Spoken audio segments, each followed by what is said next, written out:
Étrangement, mes parents ne m'ont jamais parlé des années d'occupation. Si toutes les familles ont leurs secrets, celui que l'on a caché à François est particulièrement lourd. Lui qui imaginait entre ses parents une histoire d'amour idéal, découvre le jour de ses 15 ans une réalité plus tragique. Des morts surgissaient, dont j'entendais les noms pour la première fois. Anna, Simon. Et ils sont où maintenant, Anna et Simon? Je ne vous en dirai pas plus, je ne peux pas.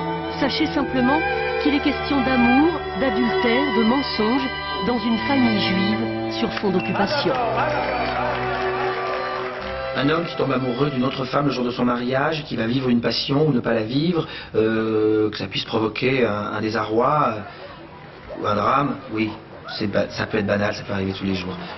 Le contexte historique dans lequel ça se situe et la violence de ce qui va se passer, la violence de ce drame, la violence de ce secret, fait que cette histoire n'est en aucun cas banale. On est fiers de la porter, cette étoile, nous. Ben, tant mieux pour vous. Bon, toi, tu dis rien. Si, mais t'as pas entendu. Non, pas ceux-là, les beaux en cristal. Ah si, ils sont où, les verres en cristal? La loi, c'est la loi, Maxime. Si on respecte pas la loi, c'est dangereux. Pour ta femme, pour ton fils. Mais je m'en fous de cette loi. C'est une loi pour les faibles. J'ai toujours revendiqué haut et fort ma judaïté, mes opinions. Mais d'un autre côté, je n'ai jamais eu à la cacher. Je n'ai jamais été obligé de la cacher. Si on m'avait dit un jour, ou si on me disait un jour, tes enfants sont en danger, donc il vaudrait mieux cacher ta judaïté, qu'est-ce que je ferais? Qu'est-ce que je ferais? À l'origine du film, il y avait un best-seller signé Philippe Grimbert, aujourd'hui psychanalyste. Tiens.